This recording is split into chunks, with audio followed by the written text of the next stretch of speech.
Since the beginning of humanity, mankind has gazed upon the stars in awe and wonder of not only its great beauty but also its infinite mysteries.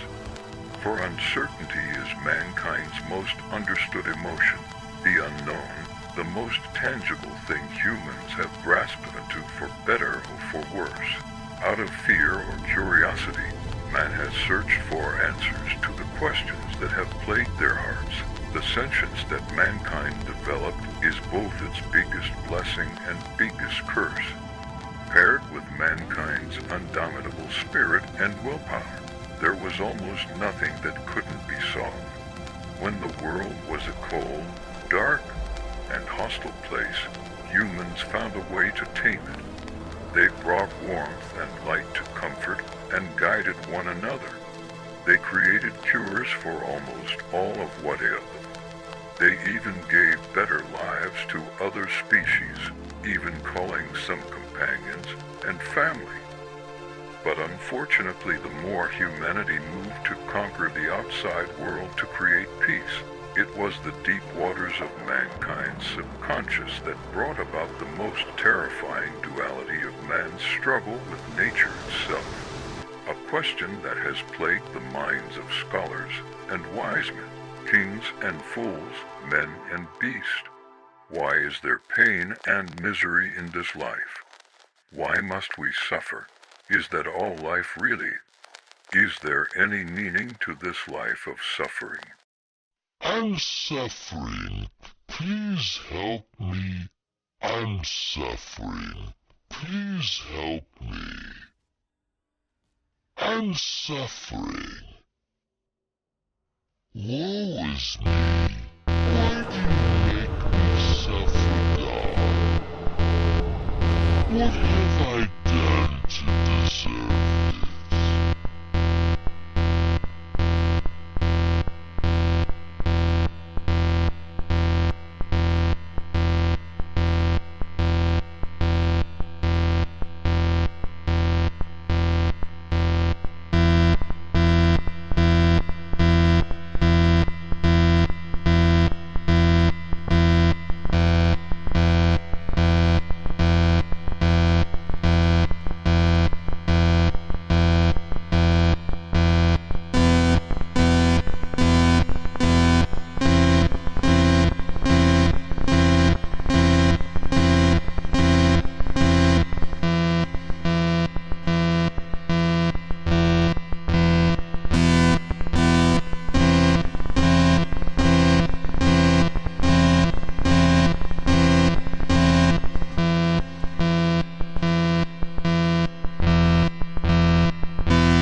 Forgiveness, forgiveness, an open-hearted gesture. But open-hearted it is under the influence of involuntary actions.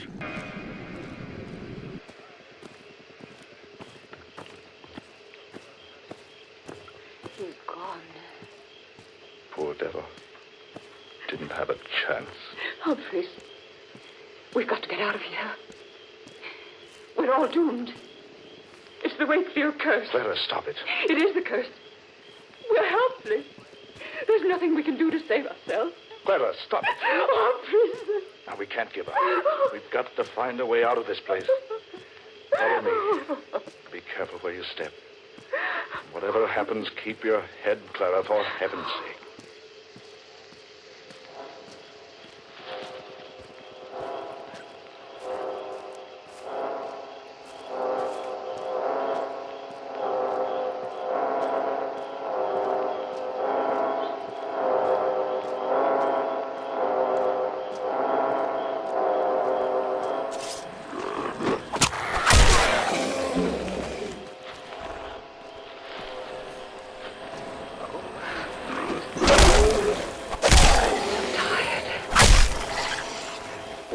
For hours. I say, it's getting a little lighter. Isn't that a path? What? You're right. It's the path we came in on. And look, there's the opening with the trees. Yes, I remember the landmarks. Oh, thank you. There's nothing we can do for Danvers or Craig now.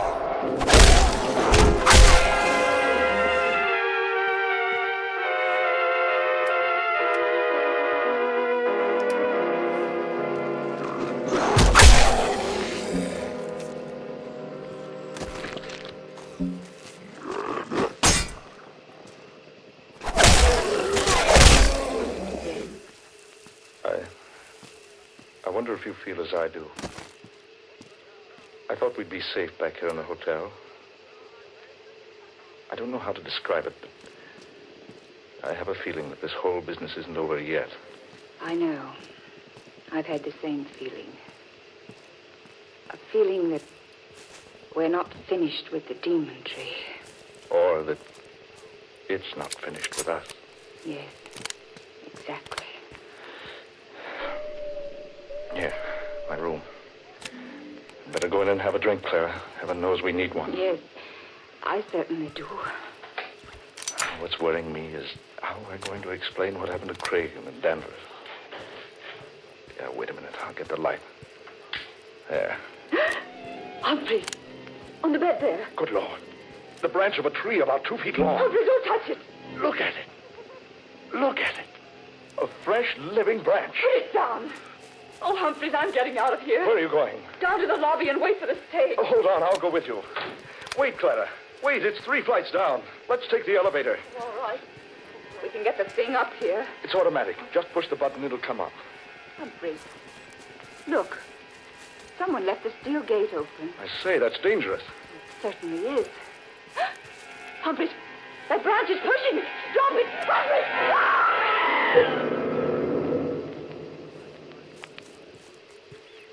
Good Lord. Clara! Clara! That branch! It pushed her down the shaft. It's after me. Get away! Get away! Help me!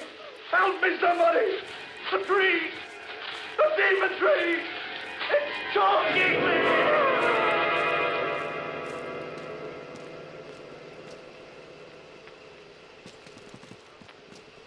Any descendant of Sir Thomas Hurley Wakefield who enters Barlow Forest is doomed to die, and all who enter the forest with him are likewise doomed.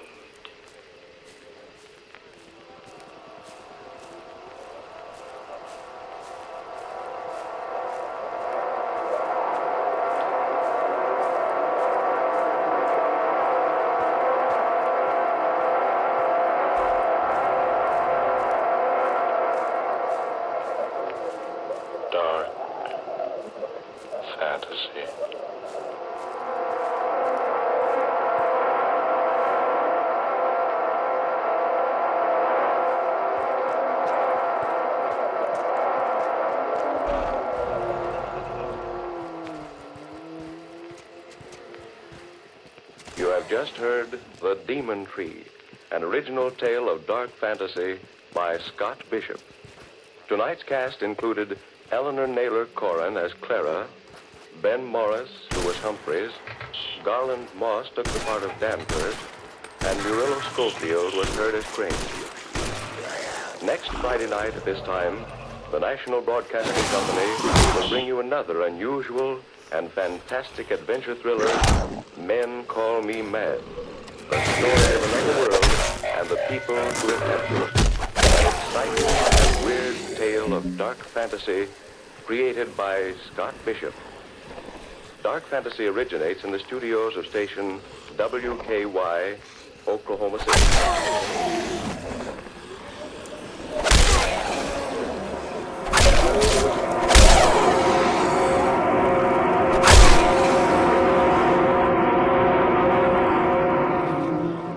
Dark fantasy.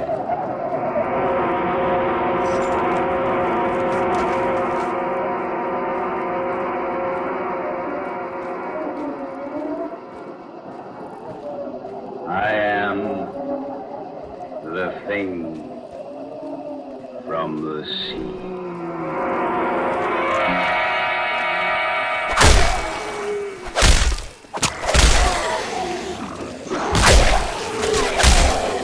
Sorry, Mr. Hedges, this is all we can dig up on that story about the missing Hollywood people. Well, we can't wait any longer. We got to go to press. Let's see what you got.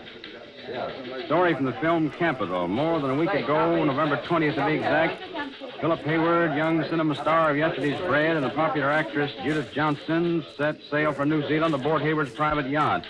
As chaperone, Miss Johnson's movie director father accompanied the pair, and it's reported that Johnson Sr. is taking advantage of the sea voyage to complete his original cinema yarn, a story of the strange creatures who live beneath the surface of the sea.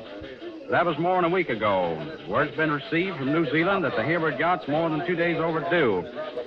A careful check gives evidence that there have been no disturbances on the Pacific throughout the time the party's been aboard.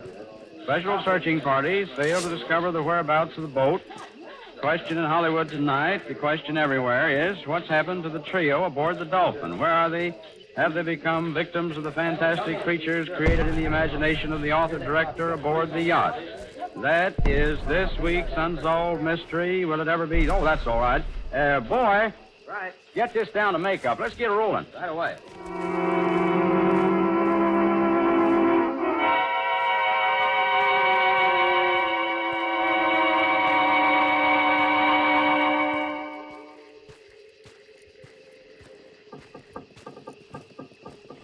Come on, Hayward. Stop that fool noise, will you? Oh, take it easy, Johnson. No reason to start shouting at each other, you know. Now, look here.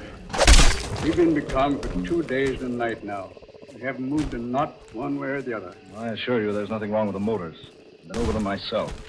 For some fantastic reason, they just refuse to start again. Why? Why won't they start? I don't know. Why did they stop in the first place? Oh, it's weird. Like some strange spirit has descended upon the boat. Oh, nonsense. Is it nonsense? There are many terrifying legends about sea spirits, fantastic adventures that have happened to sailors at sea. Just a lot of myths. Who knows what strange creatures lurk beneath the sea's surface? Who can tell what might come up out of the depths any moment? Oh, stop it. You're talking like a superstitious old fool. You made too many goofy movies. Just because you won an Academy Award is no sign I'm going to swallow the tripe you dish out in those 8 real clam bakes of yours. No. Judy. You can't. Hey, what's the matter with you? You can't. No. I won't let you. Daughter, hey, wake up. No, you can't do it. No. No. Judy, darling. What in the name of heaven? Judy, are you all right? Oh.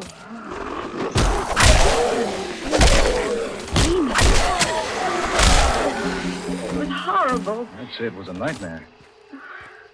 I dreamed I was talking to a young girl. Yet, she didn't seem like a girl at all. She looked more like a mermaid. A what? She was like a nymph from the sea. I thought she stood looking at me. She told me she'd been dead for centuries. And yet, not really dead. couldn't understand what she meant. Said something about her body being dead, but her mind being free to wander about the world. Fantastic. Oh, Dad, it was ghastly. She kept trying to convince me that I should let her mind enter my body. Well, what did she say she wanted to do? She said the entire civilization of the earth depended upon the task she had to perform. Still, she seemed to be actually trying to force me out of my body so she could enter it. Here, what did this look like? Oh, she was awful. Had long hair. Thin and slimy like seaweed.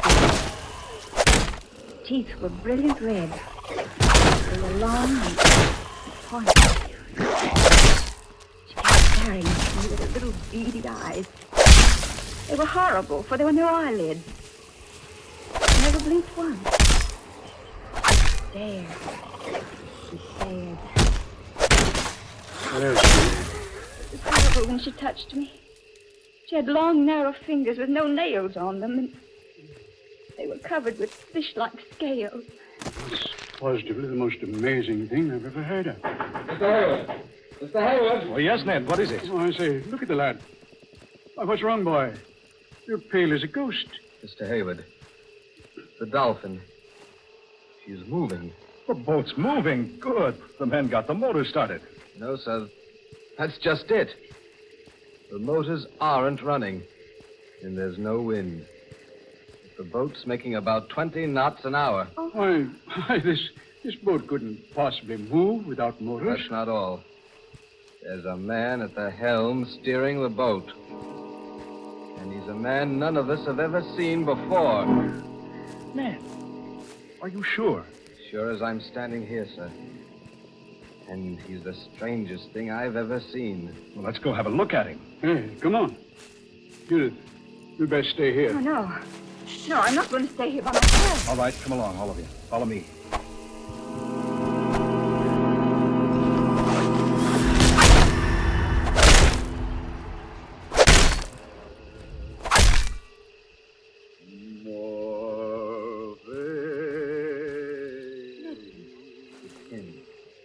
Standing up there at the helm, singing.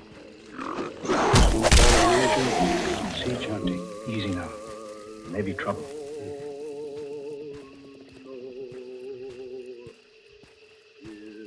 There he is, sir. You see, Mr. Hayward? Oh. Yeah. I say, Hayward, that's no man. Some sort of a sea monster. Look at his hands, Mr. Hayward. Lad's right. Long, narrow fingers with webs between them. And no fingernails. They're like the hands of the girl in the dream. Where's he taking us? Yes. I wonder. Behind us, sir. Oh, good Lord. A huge wall of water rising out of the sea. Get down those steps, everybody. Get down, everybody. Here into the cabin. Hurry!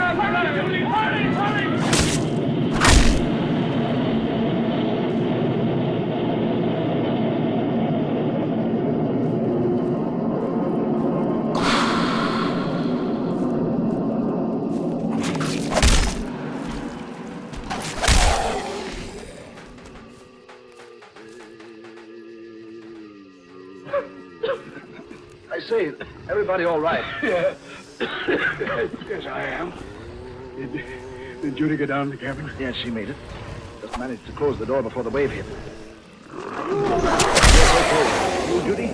Oh, what in the world caused that? Yeah, wow. Wave of water.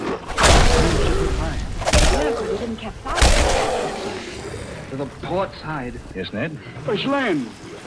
Land, by heaven. It can't be. Not in these waters. There's no land for 500 miles. What's that over yonder? Mirage? No, sir.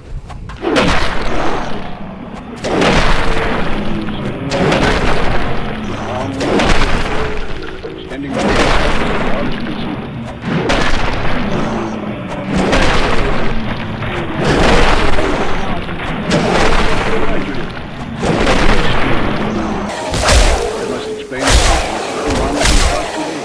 I've been in these waters a dozen times. This has never been here before. It's an entire continent where there ought not to be anything but empty sea. Land from the sea. That explains the wave that swept over us. The wave that would have been caused by an undersea disturbance. Oh, nonsense, Doctor. You're trying to say an underwater convulsion forced this vast expanse of land up to the surface. Precisely. Land called Iban. Now, I'll have to have a better explanation than that. Things like entire continents rising up out of the ocean just don't happen. Well, then, if Dad's not correct, what is the explanation? There is no other. A land called Iban did exist at one time, nearly 10,000 years ago. Ruled by a man named Bull and a woman named Lana. They both possessed wonderful powers and knowledge. Bull, the emperor, destroyed the continent of Iban. How? By releasing vast, unknown forces beneath the continent. Forces that only he and Lana knew how to control. But why did he destroy I don't seem to recall. I read the legend once, doing research for one of my pictures. It seems that for some reason or other, Bull and the girl were to release their spirits from their bodies. And those spirits were to have the power someday of recalling the sunken land from the sea. Then if that the story's true, that must be the land of Iban we're approaching. Not at all impossible. And if it is true, couldn't that monstrous chanting thing at the helm be Bull himself, taking us with him back to his long-lost kingdom? You don't actually believe that, do you, Johnston? Why not?